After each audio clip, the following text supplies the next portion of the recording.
Hello guys, welcome sa aking channel. Samahan niyo ako ating pasyalan ng aming eskwelahan, Cristita Bagano Memorial High School. Ang aking video ay tungkol sa Cristita Bagano Memorial High School noon at ngayon. Kung ano ang itsura nito ngayon kumpara noon. Samahan niyo ako guys. Nandito ka guys sa entrance ng aming eskwelahan. Hindi pa ito ganito noon. Subalit ngayon ito ay nagbago na.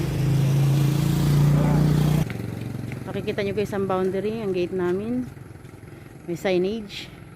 Papunta tayo dun sa right side. Doon na to sa bakod. May bakod na maganda guys ang aming eskwelahan. May mga tanim. Naka-landscape na. Noon na hindi pa ito ganito. Wala pa itong bakod.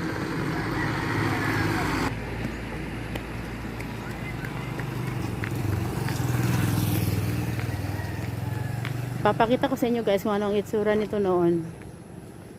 Kasi ngayon ito ang makikita noon, ang pangit-pangit itong aming eskwelahan. Dito tayo guys sa boundary. Boundary na to guys.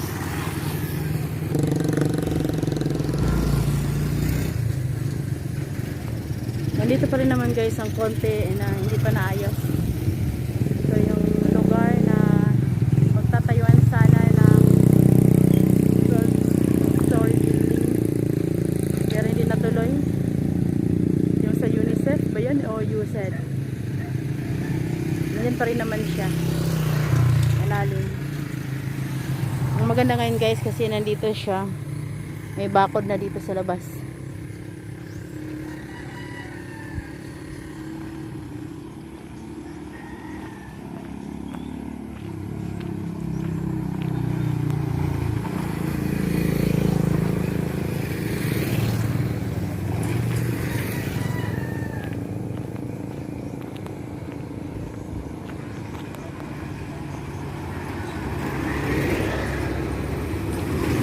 Pasok tayo guys sa Cristita Bagan Memorial High School.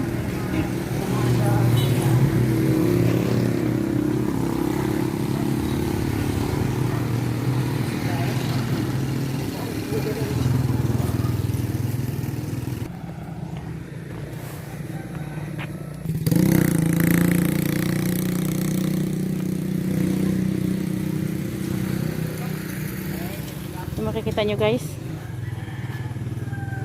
ang aming eskwelahan. Hindi pa naman nagagawa ang guardhouse. Na ano, ganito lang naman ang guardhouse namin sa ngayon. Balak pa itong ipaayos. Nandito ang aming gulayan sa paaralan. Junior high school to. Marami kaming gulayan dito guys. Managed by Ma'am Glenda Almario, katuwang si Sir Frederick Ramos.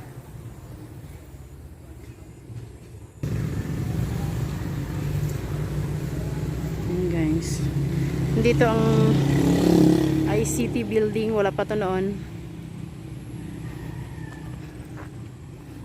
May basurahan doon.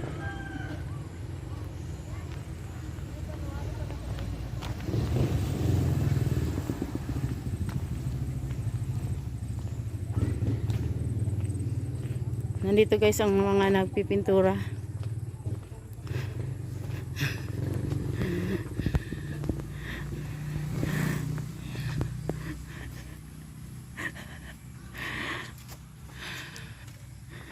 Hello, madam.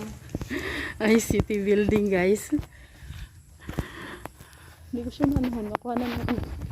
Kasi nandito ako sa... May mga computers na to guys. Hindi pa nga lang nagagamit ng mga estudyante. Lalo na hindi mo lang face to face classes.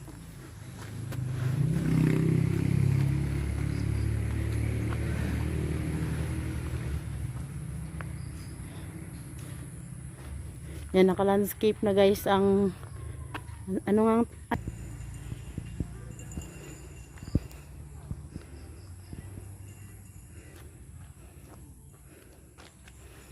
lumang building to guys.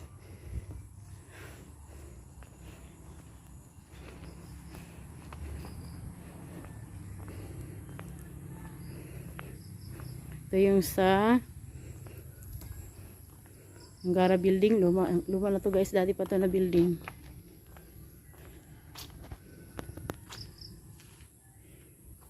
Yan.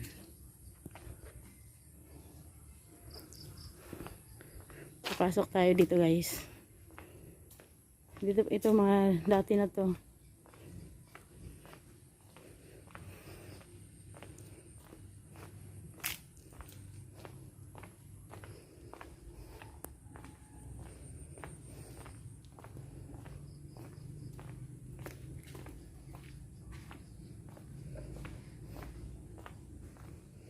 Ito yung sa Filminera. Ito yung donation ng Filminera. Ang isang room dyan dati ay room ko. Pero dahil lumipat ako sa senior high school, kaya nandun na ngayon ang room ko sa senior high school building.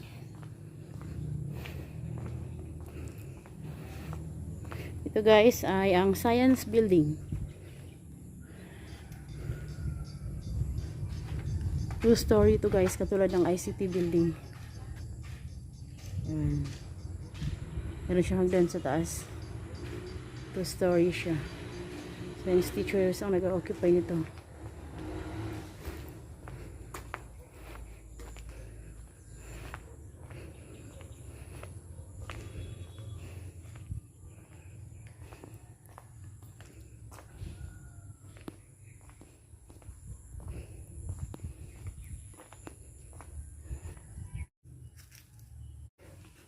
So, dito tayo guys.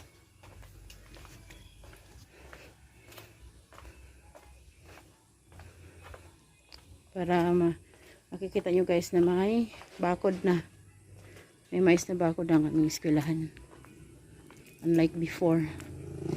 Na mga talibugsok lang na nilalagay.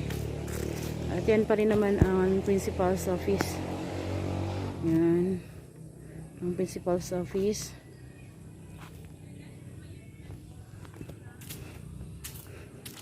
Ito ay lumang building pa rin to guys. Makeshift. Ayan pa rin naman siya. Isa ay classroom. Ito ay ginawang school clinic.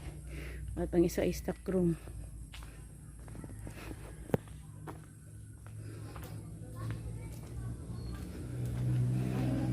Aakyat tayo guys sa ano.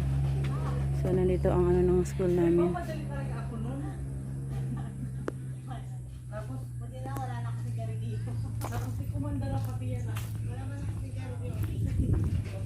Siguro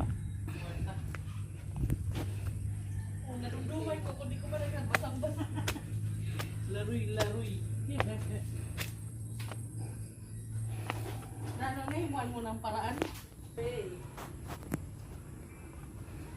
Nasa naman ako? Nasa 30 slides na ako.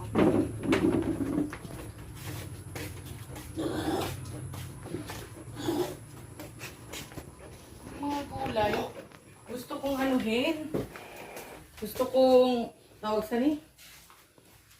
Gusto ko nang hiwain. Pero yung mangingitim bes. Ayo, mangingitim yung bapang. principal's office to guys. Kitchen. Kasama ang restroom. Hindi pa man ako nang kayo.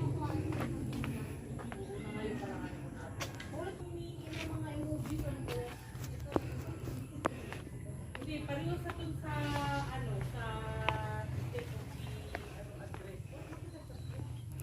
Hindi. So ito guys ay konkreto na. Noon hindi to konkreto.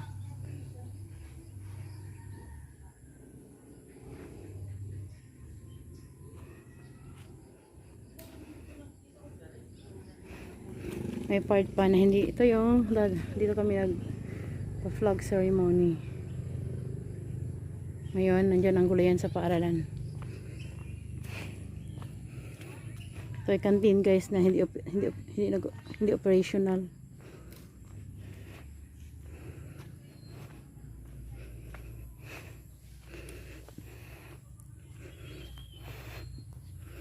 Nandito guys ang aming gulayan sa paaralan. Junior high school pa rin to na gulayan sa paaralan.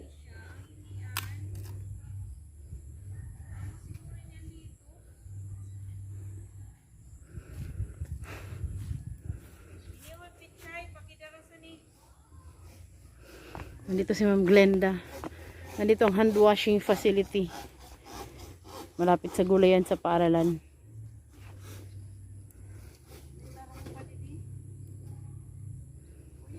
So, tingnan natin guys ang tanim. Mga tanim ni Ma'am Glenda.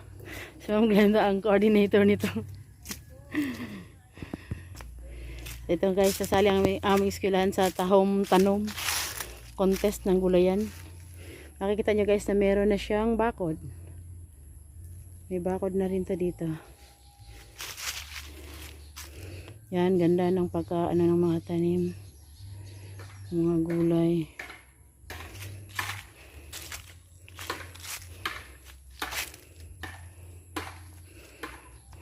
Nandiyan ang poso. Yan oh.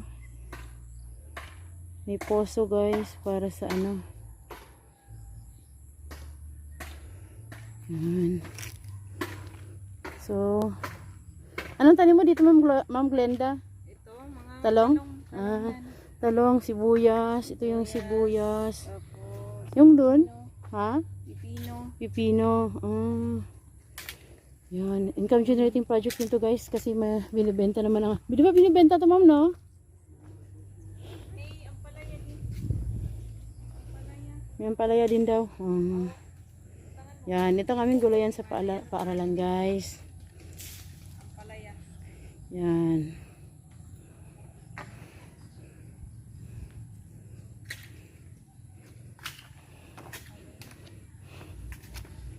Ito yung bago guys. Kasi noon hindi naman to ganito. So, saan ba ako dadaan nito?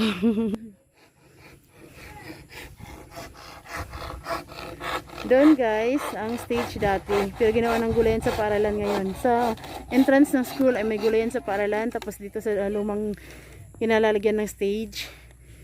Yan, gulayan yan. Inilipat na ang stage dito. Ito ay Reveal building sa panahon to na ni Congressman Reveal. Donated by Congressman Reveal to. Luma na to guys. So ito yung iba-ibang waste trash trash bins namin. Ito ay lumang building naman to guys. Pupunta tayo sa senior high school building. Meron, hindi ko pala naipakita.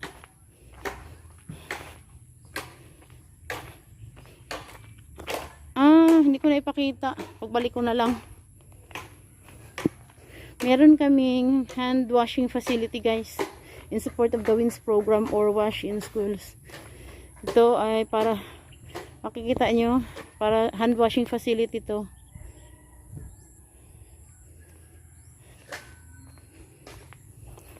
Malawak guys ang tapos yun ay para sa mga basura yun, mga basura. Malawak guys ang eskwelahan namin. Kailangan lang talagang paglagyan ng mga buildings, ayusin siya para maganda tingnan.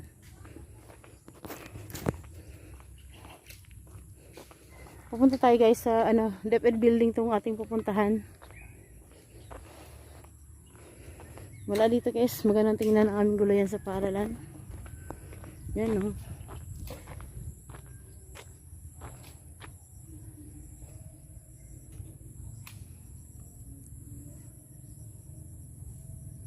Yan, makikita nyo guys na may bakod na.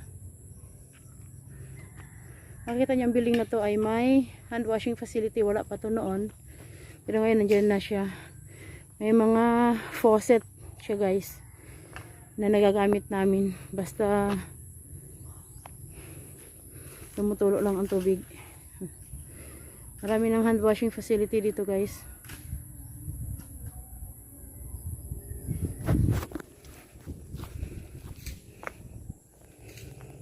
Ito ay DepEd building.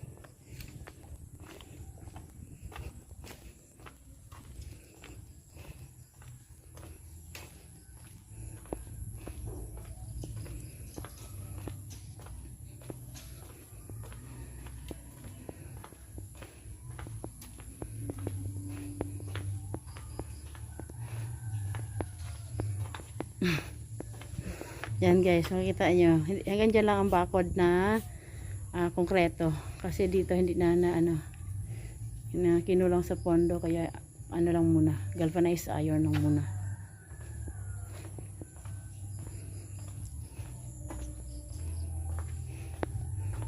Yan, may tubig yan dyan guys.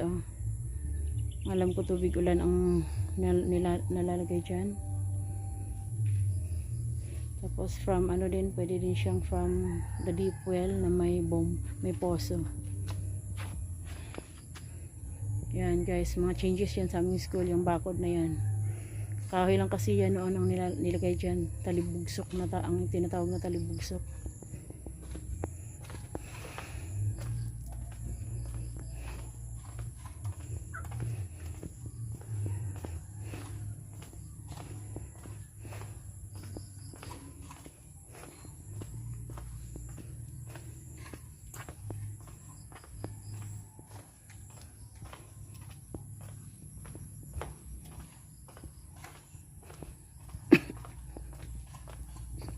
Pupunta tayo sa senior high school building. Pero bago yun, nandito pa isa pa tong DepEd building. Sa dulo nito ay may hand washing facility. May mga gripo guys.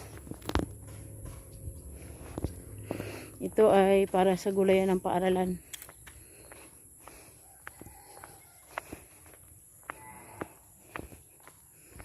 Puntahan muna natin guys ang gulayan sa paaralan ng senior high school.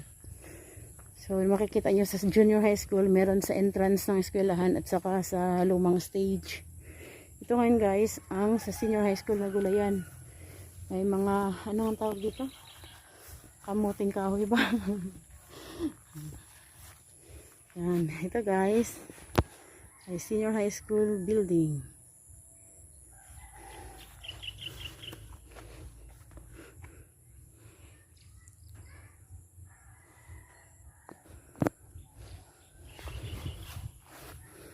likod dito, DepEd building.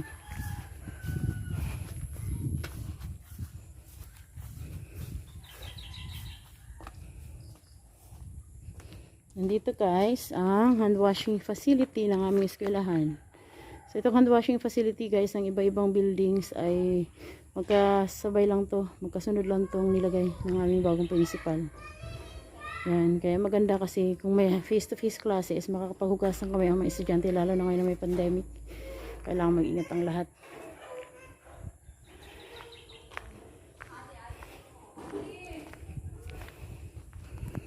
Yan guys.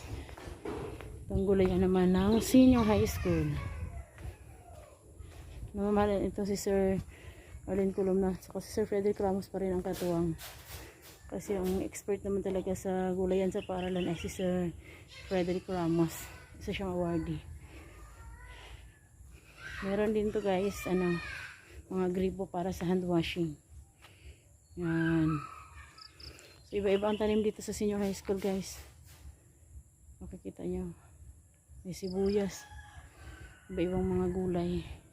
Kamote tops. May mais. May mga mais.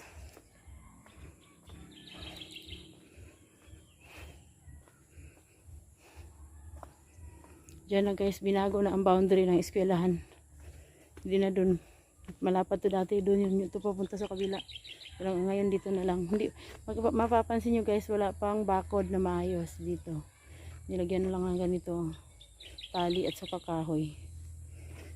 Tapos, ito naman guys ay ang basurahan naman to para sa biodegradable, non-biodegradable, recyclable. Pero nandito sa gilid guys, ang gulay pa rin. Para gulayan sa paaralan pa rin to. Gabi.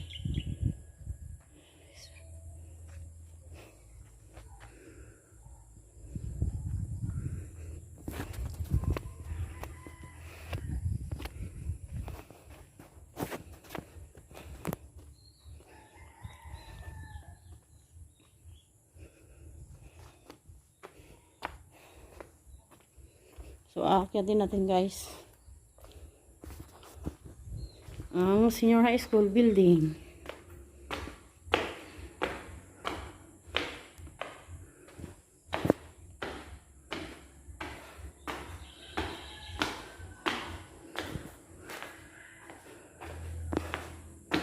Kailangan labas ang mga upuan, hindi na kailangan sa room kasi 20 to 25 lang ang kailangan namin para sa face-to-face classes. Makikita nyo guys na may mga arrow na nilagay at signages.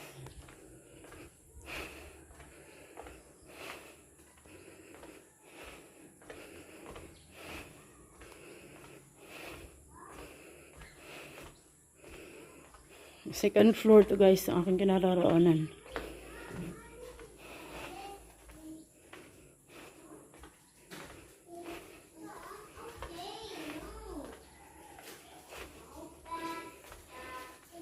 So let's take a look. Let's take a look at Ma'am San Jose's room. Kasama niya ang kanyang dalawang chikiting. Sa Sunday ngayon guys, pero nandito kami sa school. Busy. Bakit marami ba yung inano ni Nurse Anna? Bakit ganyan karami? Pinang-forward yan. Skip the germs, carry your own pen, attention. Ay, madyan mo na ako. Pinapangdagdag ko lang naman ito. Ano kami, ganyan ako ng mga no face mask na simple lang. Pero ako iyan na ang inano kasi uniform na yan. Tapos isko na lang kadamo la sa nano. Iya, didiani ako ha. Ay, naka-play. Naka-play pala to. Akala ko na post ko. So, makikita nyo guys, from overlooking from the second floor, yan ang itsura ng aming gulayan sa paaralan na senior high school. Ito ang hand washing facility in support of the WINS program, Wash in Schools. Bababa tayo guys sa second floor.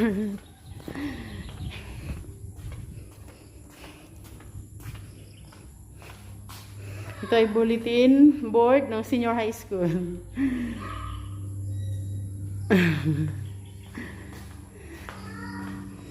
Yung mga arrows guys. Para makita kung saan ano pupunta.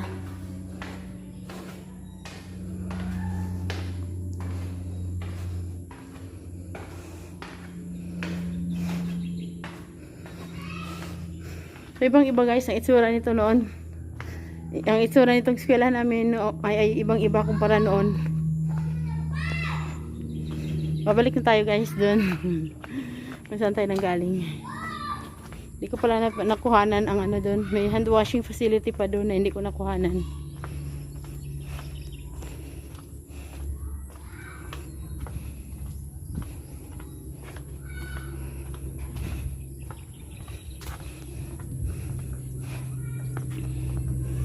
Yan, balik na tayo dito guys. Hand washing facility din to. Makikita nyo guys, mapapansin nyo ang daming gripo. Pwedeng mahugas ang mga estudyante namin. Para tuwing kakain sila malinis ang kanilang mga kamay. Maiwasan ang magkasakit. Maiwasan yung mga mikrobyo.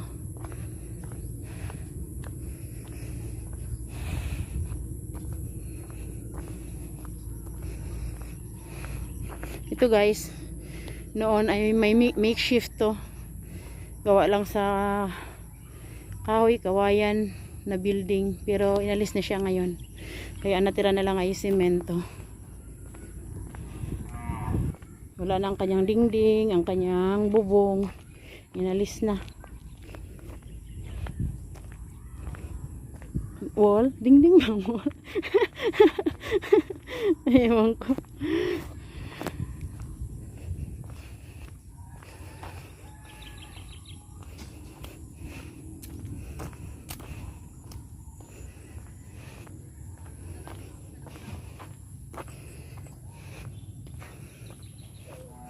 Sana matapos na tong stage na to kasi hanggang ngayon hindi pula pa siyang ano, wala pang bubong.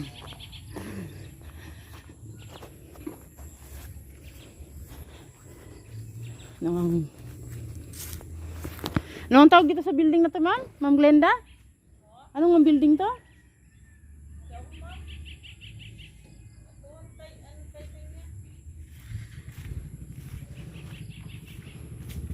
Junior high building ang nakasulat. Pero hindi yan junior high building ang pangalan dati. Hindi yan. May pangalan yan. Ano nga yun?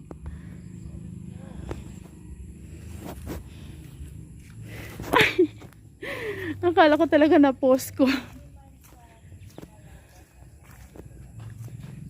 Dapat makuha ko talaga ng picture na maayos yung gulay yan. Para pipiliin ko ang thumbnail.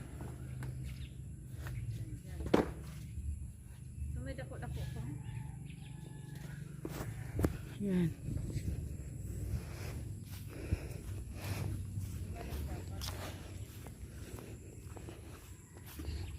Nandito guys. Ito yung CR na donated by UNICEF. Nandito ang iba pa naming hand washing facility. Nandiyan din ang tamang paraan ng paghuhugas ng kamay. Dito na ako nanggaling kanina guys.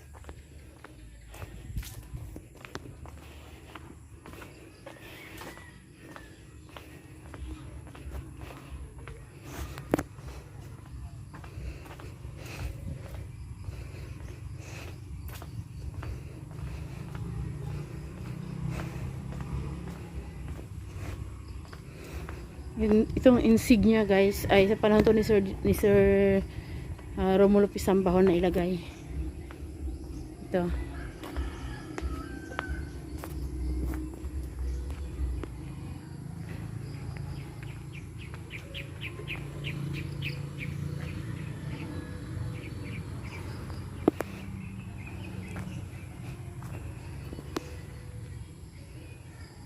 Yan guys, ang aming eskwelahan. Hanggang dito na lamang. Sana panoorin niyo aking video. Mag-subscribe kayo sa aking channel at i-click niyo ang notification bell. Supportan niyo ang aking channel guys. Maraming salamat sa panonood.